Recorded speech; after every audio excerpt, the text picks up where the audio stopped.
Il y a un an, presque jour pour jour, cette femme, Stéphanie Borel, a ébouillanté un enfant de 10 ans qui passait sur son terrain voisin d'une école.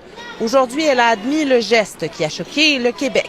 Aujourd'hui, il y a eu le plaidoyer de culpabilité à l'infraction de voies de fait grave. Le 2 octobre 2024, l'enfant n'aura même pas le temps de se rendre à la porte où il va recevoir de l'eau bouillante sur lui. Il va être brûlé là, à 4% en fait de son corps au 2e degré. C'est chaud, hein? A lancé la femme de 47 ans à l'enfant juste après son geste. Elle était exaspérée d'être la cible du jeu Sonne et Sauve-toi, était inquiète pour ses chats, stressée par les coups à la porte. Elle ne connaissait pas la victime et ignorait que c'était un enfant. Ce jour-là, elle avait fait bouillir l'eau pour déboucher des tuyaux. C'est un petit garçon de 10 ans, donc la résilience est au cœur de ce petit garçon-là. L'enfant a été brûlé au visage, au torse et sur l'omoplate. Il va mieux, selon cet ami de la famille. C'est sûr et certain que des nouveaux arrivants, quand ils arrivent au Canada, pour eux, c'est l'Eldorado.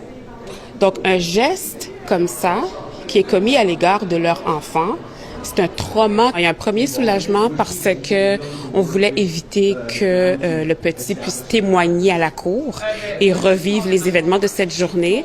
Donc, au moins, il n'y aura pas de procès. Pas de procès, mais les parties ne s'entendent pas sur la peine à lui infliger. Stéphanie Borel, qui n'a pas d'antécédents judiciaires, affirme avoir bénéficié de suivi psychologique depuis. La Couronne a demandé un rapport qui dresse le portrait de la délinquante. On est toujours en discussion. On va attendre les rapports pour commenter là, sur la peine, mais de mon côté, je me situe à une peine de prison.